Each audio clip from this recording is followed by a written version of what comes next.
الحمدللہ رب العالمین والصلاة والسلام علی رسولہ الکریم اما بعد فاعوذ باللہ من الشیطان الرجیم بسم اللہ الرحمن الرحیم ان اللہ و ملائکتہ یصلون علی النبی یا ایھا الذین آمنوا صلوا علیہ وسلموا تسلیما الصلاۃ والسلام علیکہ یا سیدی یا رسول اللہ الصلاۃ والسلام علیکہ یا سیدی یا حبیب اللہ۔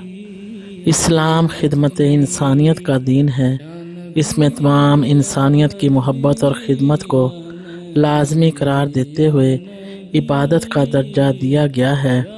ضرورت اس امر کی ہے کہ اسلام کی تعلیمات خدمت و محبت کو خوب فروغ دیا جائے۔ اسلامی تعلیمات میں تمام انسانیت کی خدمت ایک مقدس فریضہ ہے۔ ہماری بدقسمتی ہے کہ ہم نے عبادات کو صرف نماز، روزہ اور حج تک محدود کر دیا ہے۔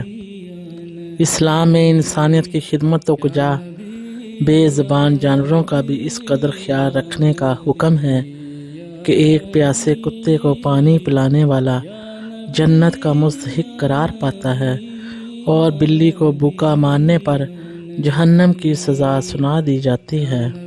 قرآن حکیم کے مطابق امت مسلمان تمام انسانوں کی فلاح بہبود کے لیے پیدا کی گئی ہے، جو بلا تفریق کے رنگ و نسل پوری انسانیت کے لیے سراپائے خیر ہے۔ اللہ رب العزت نے قرآن مجید میں خدمت انسانیت پر اس قدر زور دیا گیا ہے کہ ہمارے جائز اور حلال مال میں محتاجوں اور مساکین کا مخصوص حصہ مقرر فرمایا ہے۔ اسلام خدمت خلق میں رنگ و نسل اور مذہب کا امتیاز نہیں رکھتا۔ پڑوسی کے حقوق ہوں یا مریض کی عیادت، مسافر کے حقوق ہوں یا ادائیگی قرض، کسی قسم کے حقوق العباد میں مسلمان اور غیر مسلم کا فرق نہیں رکھا گیا۔ خدمت گزار یہودی لڑکا ہو یا کوڑا پھینکنے والی عورت، آقا حضور صلی اللہ علیہ وآلہ وسلم نے خود سب کی عیادت فرمائی ہے۔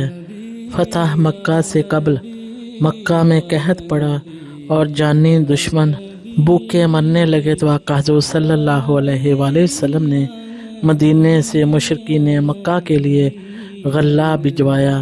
الغرض اسلام خدمت خلق میں بہترین اسوہ اور تعلیمات رکھتا ہے۔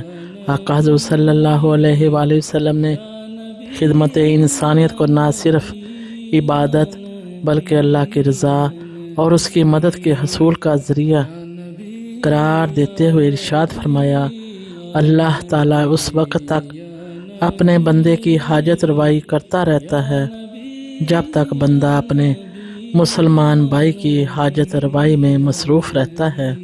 اسی طرح حضرت عبداللہ بن عمر رضی اللہ تعالیٰ عنہ سے روایت ہے کہ آقا حضور صلی اللہ علیہ وآلہ وسلم نے فرمایا، اللہ تعالیٰ کی ایک ایسی مخلوق بھی ہے جسے اس نے لوگوں کی حاجت روائی کے لیے پیدا فرمایا ہے۔ بندگان خدا اپنی حاجات کی تکمیل کے لیے حالت پریشانی میں ان کے پاس آتے ہیں۔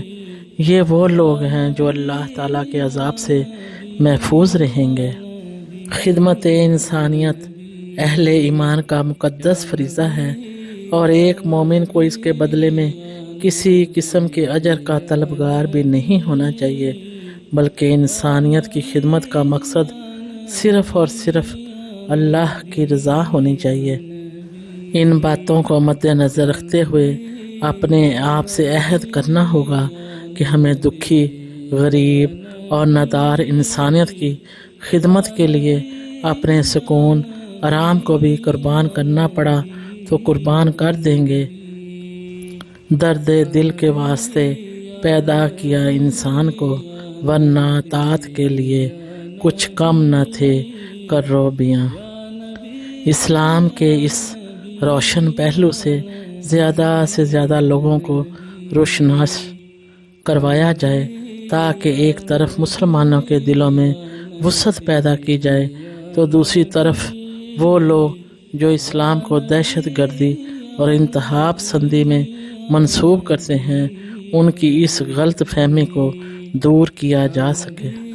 اسلام نے عزت اور جان و مال میں تمام انسانیت کو یکساں تکریم عطا کی ہے۔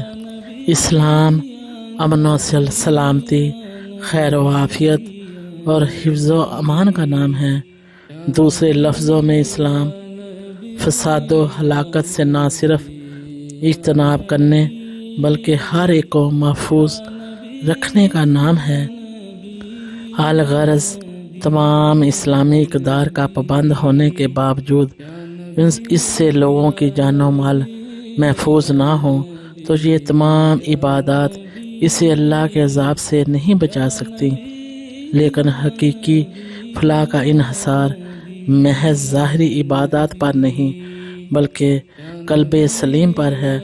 اگر اندر کا انسان نہیں بدلا، وہ وحشی اور درندہ ہے، تو باہر کے انسان کو جتنے بھی پارسائی کے لبادے اڑا لیں، اس سے وہ انسانوں کو تو دھوکہ دے سکتا ہے مگر معاذ اللہ خالق کائنات کو ہرگز دھوکہ نہیں دیا جا سکتا۔